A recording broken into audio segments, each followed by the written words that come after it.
భగవద్గీత 4వ అధ్యాయం దివ్య జ్ఞానం 8వ శ్లోకం. పరిత్రాణాయ సాధూనాం వినాశాయ చ దుష్కృతాం ధర్మ సంస్థాపనార్థాయ సంభవామి యుగే యుగే. సాధువులను రక్షించుట, దుర్మార్గులను నశింపజేయుట, ధర్మాన్ని స్థాపించుట ప్రతి యుగమునందు నేను అవతరించి చేయుదును. ఓం అజ్ఞానతిమిరాంధస్య జ్ఞానాంజన శలాకాయ చక్షురున్మిలితం యేన తస్మై శ్రీ గురవే నమః.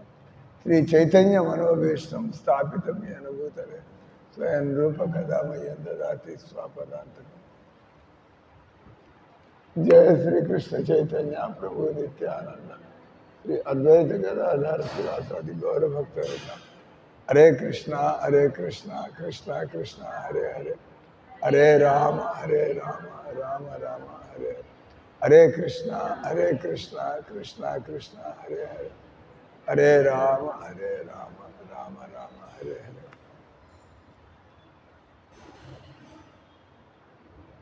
ఒకసారి అక్బరు బీర్బల్ని అవహేళన. अकबर मुस्लिम, बीरबल हिंदू. आवाज ठीक है क्या? गूंज ज्यादा है.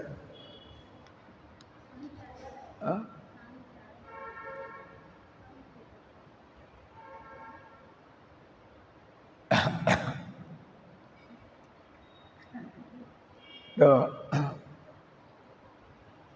बीरबल अकबर బీర్బల్, మీ హిందూ దేవుడికి శక్తి లేదా ఏంది? నేను ప్రహ్లాదుని కాపాడడానికి వచ్చాడు, భగవంతుడు పాండవులను కాపాడడానికి వచ్చాడు. ఆయన సర్వశక్తిమంతుడైతే ఆయన దిగొచ్చి కాపాడాలైందా? అంతే కదా. ఇప్పుడు ముఖ్యమంత్రి ఉంటాడు, ముఖ్యమంత్రికి శ్రీకాంత్ బాగా క్లోజ్. శ్రీకాంత్కి ఇక్కడ ప్రాబ్లం వస్తుంది, ముఖ్యమంత్రి ఒక ఫోన్ కొట్టాడంటే చాలు ఎస్పీ గారు కలెక్టర్ గారు దిగి వస్తారు. ఆయన చెప్పినట్టుగా పనిచేసి శ్రీకాంత్ని, అంతే కదా, ముఖ్యమంత్రి చేసుకుంటూ ఉంటాడు కదా ఈ పని. దేవుడు అంటే ఇంకా ఎంత పవర్ఫుల్ దేవుడు. అటు బీర్బల్, అక్బర్ బీర్బల్ని ఎగతాళి చేస్తాడు. మీ హిందూ భగవంతుడు ఆయనే వచ్చి పనిచేయాల్సి వస్తుంది, మా భగవంతుడు బస్ అల్లా కా హుకుం చలేగా, అల్లా కా తాకత్ చలేగా. విన్నారా నేను చెప్పింది? ఇప్పుడే ప్రశాంతం కూర్చున్నారు. అదే మళ్ళా చదువుతాం. అక్బర్ ముస్లిం, బీర్బల్ హిందూ. కానీ అక్బర్ నవాబ్, బీర్బల్ మంత్రి, ఆయన కింద.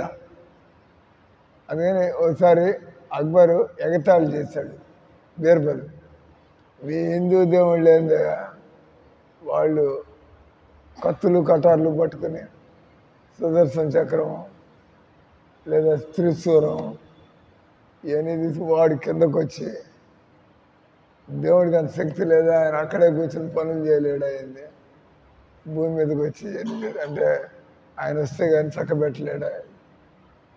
మా అల్లా బస్ అల్లా పేరుతో అంతా జరిగిపోతూ ఉంటుంది, దిగి రావక్కర్లేదు అంటే బీర్బల్ అవమానం చేస్తాడు. హిందూ దేవుళ్ళని అక్బరు అవమానం చేశాడు. నిజానికి విషయం ఏంటంటే వాడు అల్లా ఎవడు అసలు ఉన్నాడా లేదా, ఎట్లా ఉంటాడు, అది ఏం లేదు అక్కడ వాళ్ళ గ్రంథాల్లో. అల్లా అని తప్పితే అసలు అల్లా అనేవాడు ఎట్లుంటాడు మనకి తెలుసు. రాముడు ఎట్లుంటాడు, కృష్ణుడు ఎట్లుంటాడు, శివుడు ఎట్లుంటాడు ఉన్నారు కాబట్టి, వాళ్ళు వచ్చారు కాబట్టి మనకు తెలుసు. వాడికి అల్లా ఎప్పుడు దిగి రాలేదు. అల్లా అల్లా అంటాడు, వాడు ఎట్టుంటాడు కూడా తెలియదు. ఎందుకంటే నిజంగా అల్లా అంటే కృష్ణుడే. నిజంగా క్రైస్ట్ అంటే కృష్ణుడే ఉన్న దేవుడు ఒకడే కదా. హిందువులకో దేవుడు, ముస్లిం దేవుడు అట్లా ఉండదు. దేవుడు అనేవాడు అందరికీ ఒకడే ఉంటాడు. ఇప్పుడు ఆంధ్రాలో హిందువులకి నచ్చినా నచ్చకపోయినా చంద్రబాబు నాయుడు ముఖ్యమంత్రి. ఏం చేస్తాడు? తప్పదు. జాలీ టోపీ పెట్టుకుని తిరుగుతున్నా కూడా ముఖ్యమంత్రి. అట్లాగే ముస్లింలకి నచ్చినా నచ్చకపోయినా మోడీ గారు ప్రధానమంత్రి. మోడీ గారు ప్రధానమంత్రి. వాడికి నచ్చినా నచ్చకపోయినా, ఎందుకంటే ప్రజాస్వామ్యంలో ఎన్నికైనాడు. కొంతమందికి నచ్చకపోవచ్చు, నచ్చకపోతే నోరు మూసుకుని పడి ఉండు, కానీ హుకుం అధికారం మాదే ఉంటుంది అక్కడ. కాబట్టి కృష్ణుడు దేవుడు, ఆయన వచ్చి తన శక్తులను చూపించాడు. దానివల్ల భక్తులకి నమ్మకం పెరుగుతుంది. దేవుడు వచ్చి అద్భుతమైన పనులు చేశాడు, మనం ఎప్పటికీ గుర్తుంటాయి మనకి. కృష్ణుడు గోవర్ధన పర్వతం ఎత్తాడు. రాముడు ఇది లేకుండా, స్తంభాలు లేకుండా సముద్రం మీద వంతెన కట్టాడు. అది వీలు కాదు, టెక్నాలజీ ద్వారా ఏదో ఒకటి ఉండాలి. కానీ మామూలుగా తేల్చి రాళ్ళు తేలాయి, అట్ట కట్టాడు ఆయన. భగవంతుడు కాబట్టి ఆయన ఇష్టం, ఏమైనా చేయగలడు. మామూలుగా రాయి మునగాల, రాయి తేలాలంటే తేలాల భగవంతుడు, అంతే కదా. మనం పైకి ఎగిరితే కింద పడతాం మనం, కానీ పక్షులను వదిలిపెట్టి పైకి ఎగురుతాయి. అదేంటంటే అదంతే, అది భగవంతుని ఇష్టం. ఎవరికి ఎట్లాంటి శక్తి ఎలా ఇవ్వగలుగుతాడు. నేను మొత్తానికి ఏమైంది, ఇక్కడ ఎగతాళి చేశాడు. వాడు ఆవు మాంసం తినేవాడు, వాడు 10 మంది పెళ్ళాలు 50 మంది పెళ్ళాలు పెట్టుకునే వాడి బతుక్కి పిల్లలు కన్నా తప్పితే ఇంకేం చేత కాదు, ఇంకేం రాదు, ఇంకేం తెలుసుకోలేరు. తర్వాత వాళ్ళు ఇతరులను చంపుతూ ఉండడం. ఎందుకు దేవుడు ఏంది, మతం ఏంది, విస్తారవాదం, పిచ్చి తప్పితే ఇంకేం లేదు అక్కడ. మతం పేరు మీద జనాల్ని అంటే వాడు చేస్తే బాబర్ వచ్చి దోచుకున్నాడు, గజనీ వచ్చి దోచుకున్నాడు, ఔరంగజేబు వచ్చి దోచుకున్నాడు, బాబర్ వచ్చి దోచుకున్నాడు. మతంలో పాడు. హిందువులంతా కూడా చేతగానాడులాగా నా పెళ్ళాం బిడ్డలు కూర్చొని వాడు వచ్చి, అంటే మీరు మీ కుటుంబానికి పరిమితమయ్యే, వాడు ముందు దేశాన్ని చేతిలో తీసుకుంటే వీళ్ళందరినీ ఎట్లా మన చెప్పుల కింద పెట్టుకోవచ్చు. మనకు ఆ తెలివితేటలు లేవు. మీరు ఆస్తులు సంపాదించుకోవాలనుకుంటూ ఉంటారు. వాడు నేను ముఖ్యమంత్రిని వేయండి, జైల్లో భారతీయ చంపి వదిలించుకుంటాను. అంటే ఒకటొచ్చి వాడు క్రూరత్వం కదా. కానీ హిందువులు నిందాకే ఒక పుస్తకం ప్రింట్ చేస్తున్నాం, కానీ దానికోసం వెళ్తే మాట్లాడుతుంటే చేస్తాడు. వాళ్ళు మిమ్మల్ని ముస్లింలు చంపడానికి వచ్చి తలకాయలు నరికేసి, చేతులు నరికేసి, కళ్ళు పీకేసి, మీ వల్ల కదా చేయడం. చూస్తూ ఆ పనులు మీ చేతులు రావు అట్లా నరికేయడానికి. ఇంకా తప్పనిసరి గతి లేక మీ వాళ్ళని చంపుతుంటే ఇంకా అంటే దాని అంటే డిఫెన్స్లో వచ్చి మీ అంతటి మీరు పోయి మీకు కత్తి ఇచ్చి 10 మంది ముస్లింలు చంపి రావాలంటే మీరు చేయగలరా? అయింది చెప్పండి. నిజంగా మీ వల్ల కాదండి. వాడు దాడి చేస్తుండే ఇంకా మనం బతికి బట్టగడ్డానికి, బతికి బయటపడడానికి చేయాలి. వాడుకుండేది మతం లేదు, పాడు లేదు, ఒకటే పని. అందరినీ చంపి మనం ఎలా దోపిడీ చేసుకోవాలి అంటే మీ పక్కలో బల్లెలాగా కూర్చున్నాడు. ఎప్పుడు వీళ్ళ ప్రభుత్వం బలహీనపడుతుంది, ఎప్పుడు వీళ్ళ ప్రభుత్వం బలహీనపడుతుందో వెంటనే దాడులు ప్రారంభించారు. చేశారు, బొంబాయిలో చేశారు దాడులు, కాశ్మీర్లో చేశారు, కేరళలో చేశారు, హైదరాబాద్లో చేశారు. ఎప్పుడు ప్రభుత్వం బలహీనంగా ఉంటుందో బస్ మనం అరాజకత, మనం ఇక్కడ గందరగోళం సృష్టించాలా, చంపేయాలి జనాలు. ఒకటే ఎజెండా, ఈ దేశాన్ని ముక్కలు చేసి హిందువులను చంపి మన పచ్చ జెండా ఎలా ఎగరేయాలి పిల్లవాడి దగ్గర నుంచి. ఆయన మద్రాసులో పోయి అక్కడ వాళ్ళు ఏదో దేవుడి గురించి నేర్చుకోవడం కాదు, అడిగి ఇదే నేర్పిస్తాడు. ఇట్లాంటి చిన్నపిల్లలు కూర్చోబెట్టి, ఒరే హిందూ అవకాశం దొరికితే హిందూ విగ్రహాలను పగలు కొట్టరా నువ్వు. ఒక పిల్లాడికి తండ్రి చెబుతుంటే నిజంగా చిన్నపిల్లలు కదా, ఏ చెబితే అది నేర్చుకుంటారు.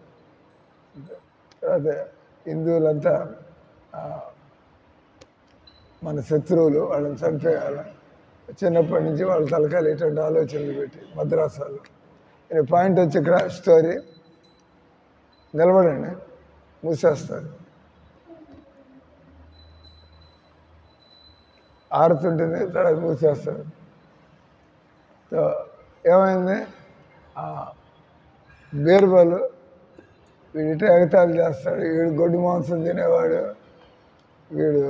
వీడికి పెళ్ళాలు కొలకడం తప్పితే వీడికి బతుకులో తెలిసిందేం లేదు, వీడికి ఏమైనా సంస్కృతి జ్ఞానం ఉందా, వీడికి ఏమైనా ఒక క్యారెక్టర్ అనే చరిత్ర అనేది ఉందా, ఈ మంచి చెడు ఇదంతా వీడేది మనకి చెప్పేది. అవి అవకాశం వచ్చినప్పుడు దెబ్బ కొట్టడానికి ఎగతాళి చేశాడు అందరి ముందు హిందూ దేవుడిని. అయితే వీడి పని ఇట్లా ఉందండి, తెలుగులో అడిగినే కదా. గతి లేక బీర్బలు వాళ్ళ కింద పని చేయాల్సి వచ్చింది. మళ్ళీ పని అంతా వీళ్ళే చేసేది, ఎలా ప్లాన్ వేయాలా ఎలా చేయాలంత. అంటే ఐఏఎస్ ఆఫీసర్లు. ఏమైంది, ఒకసారి ఇట్లా సమ్మర్లో బోట్ ఫెస్టివల్, సమ్మర్లో నవాబు గారు తన కుటుంబంతో చక్కగా నెల్లూరు చెరువులో ఆయన ఆ చల్లగాలి పిల్లగాలిలు అది తిరిగి వస్తాడు. ఏర్పాటు చేయండి, నవాబు గారు తిరగాలంటే ఏర్పాటు చేయాలి. అదే మంచి ఆ బోట్ అంతా కూడా డెకరేట్ చేసి దానిలో చక్కటి సాఫ్ట్ డ్రింకులు పెట్టుకుని మంచి స్వీట్స్ స్నాక్స్ పెట్టుకుని ఈ అక్బర్ గారు ఆయన ముస్లిం పెళ్ళాము, హిందూ పెళ్ళాము, ఆ తర్వాత వాడి మనవడు వీళ్ళంతా కూర్చున్నారు బోట్లో. కూర్చున్న అక్బర్ కూడా, బీర్బల్ కూడా మంత్రి కాబట్టి ఆయన కూడా అంగరక్షకుడిలాగా గాడ్. సో మధ్యలోకి వెళ్ళిన తర్వాత పడవ నది మధ్యలోకి వెళ్ళింది, యమునా నది మధ్యలోకి వెళ్ళిన తర్వాత సడన్గా బీర్బల్ ఈ అక్బర్ మనవాడిని తీసి ఇట్లా అనన్య వయస్సులో ఉంటాడు, తీసి నీళ్ళలో పడేసాడు. మనవాడిని తీసి నీళ్ళలో పడేసాడు. ఇంకా మొట్టమొదట వాడికి వస్తాడు, వెంటనే లాగకపోతే అక్బర్ నీళ్ళలో దూకేస్తాడు. ముందు దూకేసి పిల్లాడిని లాక్కుని, అక్బర్కి ఈత కొట్టడం వచ్చు, దూకేసి పిల్లవాడిని మనవాడిని కాపాడుకుని, ఆ తర్వాత నువ్వు చేసేది నా మనవాడికి, నువ్వు ఇంత నమ్మక ద్రోహిగా ఏం చేస్తానో చూడట్లేదు. అంటే బీర్బల్ అదేం లేదు సార్, మేము మీ సేవకులు ఉన్నాం, మీకు మేము చేసేది ఏంది, నేను ఎందుకు చేశానంటే చెబుతాడు. మీరు ఆ రోజు అడిగారు కదా, మీ దేవుడు ఆయన పరిగెత్తుకు వస్తాడు ఏంది, ఆ గజేంద్రుని రక్షించడానికి, ఆ ప్రహ్లాదుని రక్షించడానికి, ఆ పాండవుని రక్షించడానికి ఆయన పోయింది.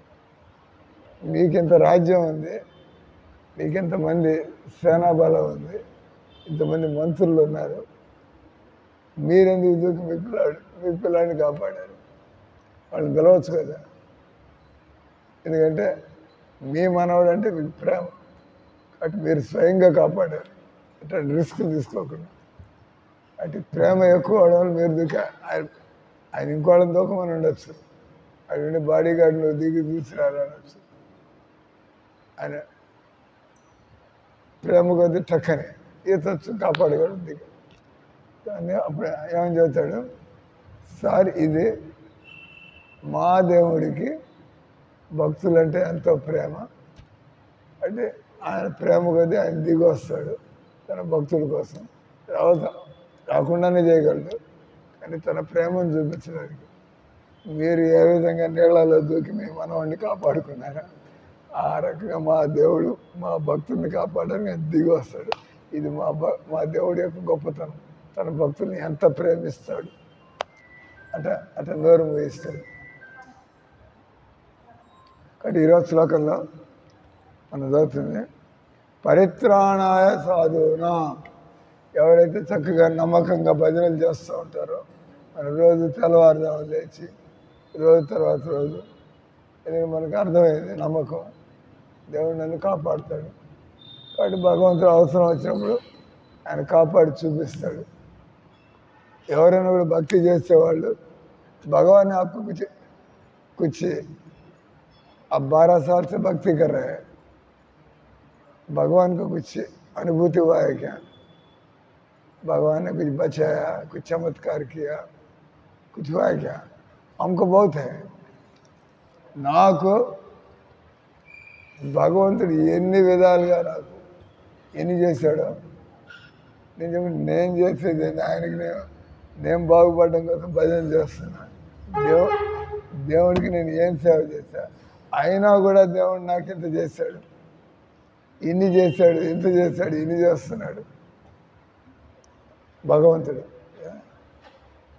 ఎవరైనా కూడా భక్తి చేస్తా అంటే మీరు అనుకోవచ్చు, ఇంతమందికి యాక్సిడెంట్ అయ్యి ఇన్ని జరుగుతున్నాయి, ఇంతమంది అడుక్కు తింటున్నారు, ఇంతమంది వికలాంగులు ఉన్నారు, ఇంతమంది ఇబ్బందులు పడుతున్నారు, దేవుడి దయ వల్ల చూసే కళ్ళు ఉంటే దేవుడు మనకి ఎంత చేశాడు అనుకోవచ్చు. దేవుడు నాకు కాళ్ళు చేతులు సరిగ్గా ఉంచాడు. ఒక ఎంతమంది కాళ్ళు పోయి వినపడక, కానీ దేవుడు నా పరిస్థితి చక్కగా ఉంచాడు. అది నాకు దేవుడు ఎంత మేలు చేశాడు. నీకు గ్రాటిట్యూడ్ అంటే నీకు కృతజ్ఞత భావన అనేది ఉంటే దేవుడు ఎన్ని చేశావు. ఇప్పుడు ఎంతోమంది చిన్నప్పుడే చచ్చిపోతున్నారు, మనం ఇప్పుడు దాకా బతుకున్నాం. నాకు 70 ఏళ్ళు వచ్చాయి, ఎంతమంది నేను చూసా 45 ఏళ్ళు ఆయన నా ముందే చచ్చిపోవడం, 54 ఏళ్ళ మన వాళ్ళే, నాకు తెలిసిన వాళ్ళే. ఇక్కడికి వచ్చి కూడా మనం చూసాం ఏ విధంగా అక్షయ్ కుమార్ ప్రభు చనిపోయినాడు, అదే సుబ్బారెడ్డి చనిపోయినాడు. गए नहीं गए, देखते देखते अब देखा नहीं देखा है सुब्बारेड्डी का मौत, अक्षय कुमार का मौत, और हाँ कौन, वो तो बहुत बूढ़ा औरत है क्या, राजू प्रभु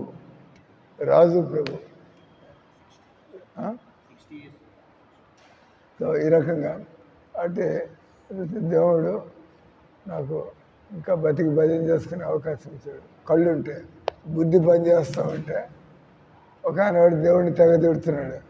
వాడేంది సార్ దేవుడు, దేశంలో ఈయన అన్యాయాలు జరిగి ఈయన తప్పులు జరుగుతుంటే దేవుడు ఉన్నాడే, వాడు చేత. ఇందాక ప్రింటర్ దగ్గర వాడు వచ్చాడు తాగేసి పిచ్చిగా తెగ మాట్లాడుతున్నాడు దేవుడి గురించి. నాన్న వీడు చెప్పాడు ఆయనతో వచ్చిన ఆయన, ఈయన మాంసాహారం తింటాడు, తాగుతాడు, వాడికి ఏం అర్థమయ్యేది దేవుడు. అటు పరిత్రాణాయ సాధువునా, భగవంతుడు ఎవరైతే నమ్మకంతో భక్తి చేస్తున్నారో ప్రహ్లాదుడు దిగొచ్చాడు దేవుడు కాపాడ్డాడు. వినాశాయత దుష్కృతం, ఎంత పొగరుండి ఎంత బలంగా ఉన్నా దేవుడు మెడకాయలు వచ్చి ఔరంగజేబుకి ఏం గతి పట్టింది, ఈ బాబరికి ఏం గతి పట్టింది, చచ్చారు. ఈ దేశంలో చచ్చారు వాళ్ళు, గెలవాలి వచ్చి ఆఖరికి.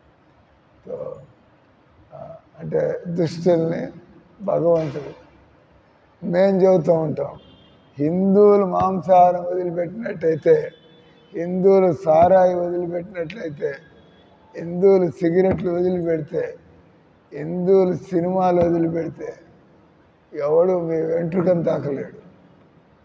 మీరు దుర్మార్గులాగా బతికితే దేనికి రావాలని మిమ్మల్ని కాపాడడానికి, ఏముందని మీ దగ్గర హిందుత్వం కాపాడడానికి. మీరు కూడా ఒక నరరూప రాక్షసులాగా బతుకుతుంటే రాక్షసులు కాపాడడానికి దేవుడు ఇక్కడ అన్నాడు, పరిత్రాణాయ సాధువునం, భక్తుల్ని కాపాడడానికి వస్తాడు. ఈ హిందువులంతా రాక్షసుల్లాగా బతుకుతుంటే ఏంది కాపాడేది దేవుడు? చావంటే మీరంతా ముస్లింల చేతిలో వాళ్ళు ఎంగిల్ తిని వాళ్ళు చెప్పు చేతుల్లో బతకండి అని వదిలిపెడతాడు. ఆయన మనకి నేర్పించడానికి. దేవుడిని ఎప్పుడు వదిలిపెట్టావో నువ్వు శక్తిహీనుడు అయిపోతావు అనా కదా? ఏమైనా అర్థమవుతుందా లేదా? పరిత్రాణాయ సాధువునం, ఎవరైతే పవిత్రంగా బతుకుతో నమ్మకంతో బతుకుతో చక్కగా భక్తి చేస్తూ ఉంటారో వాళ్ళని నేను కాపాడుతాను. పరిత్రాణాయ వినాశాయత దుష్కృతం, వాడు అద్ది ఇది వెయిట్ కంసుడికి ఏం గతి పట్టింది, శిశుపాలుడికి ఏం గతి పట్టింది, ఎవడెక్కడికి పోయేదేం లేదు. అంతా ఆయన కింద జరిగేదంతా కూడా ఆయన కంట్రోల్, భగవంతుడి కంట్రోల్ దాటి ఏదీ లేదు ఇక్కడ. ముస్లింలు ఏం చేస్తున్నా కూడా అదే కృష్ణుడి కంట్రోల్లో లేడే. కృష్ణుడు హిందువులకు చెబుతున్నాడు అదోలారా బాగుపడండి మీరు, లేకపోతే మీకు ఇదే గతి పడుతుంది, దిక్కుమాలిన తర్వాత వస్తారు. న్యాయం లేదు, న్యాయం ఏది? నువ్వు మాంసం తింటావు, మాకు అన్యాయం అంటే అది ఒప్పుకుంటారు. ఏది నువ్వేం బాగా బతుకుతున్నావు, నువ్వు న్యాయం అడగడానికి? నువ్వు జంతువులు చంపుతున్నావు, నిన్ను చంపడానికి ముస్లింలు వస్తారు. ఏంది మేము ముస్లిం ఆయనకాలు పడ్డారు, ఇది చేస్తున్నావు, నువ్వేమన్నా మంచివాడు అయింది. నీకు బలమైన జంతువులు తింటున్నావు, వాడికి బలమైన నిన్ను చంపుతున్నాడు. Same thing. ధర్మ సంస్థాపనార్థాయ అంటే ఇట్లా ఆయన చదువుతాడు. నువ్వు శరీరం కాదు, నువ్వు ఆత్మ, నువ్వు ఈ తుష్యమైన ఆనందం కోసం కాదు, నువ్వు నిత్య ఆనందం కోసం. దీని ధర్మం. నువ్వు ఈ రకమైన సుఖం కోసం బతకమాక, నువ్వు నిజమైన సుఖం కోసం నువ్వు బతుకు. లేదా మనకే తెలుస్తుంది ఆత్మానందం అని. ప్రభుత్వం చెప్పకపోతే మాకు ఆత్మానందం మాకేం తెలుసు? అందరిలాగే డాక్టర్ కావాలి, ఇంజనీర్ కావాలి, ఇల్లు కట్టుకోవాలి, డబ్బులు సంపాదించుకోవాలి, ఇదే బతుకు అంతే కదా.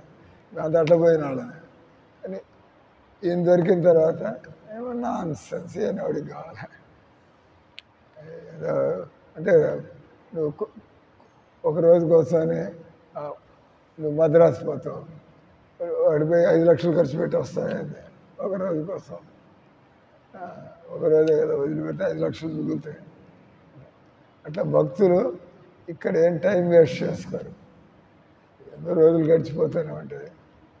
మనం ఇప్పుడు అన్నారు కరెంటు పోయింది మధ్యాహ్నం 3 గంటలు, నీ ఏసీ ఏం పని చేసింది, ఫ్యాన్ ఏం పని చేసింది. ముందరే నువ్వు ఏసీ లేకుండా ఉన్నవాడు అలవాటు చేసుకుని అట్టగా అలవాటు అవుతుంది. ఏసీ ఉన్నా లేకపోతే నోరు మూసుకుని బతికావు కదా. ఏసీ లేకపోతే నువ్వు అది పెట్టుకుంటావు, జనరేటర్ పెట్టుకుంటావు. జనరేటర్ పని చేయకపోతే ఏం చేస్తావు?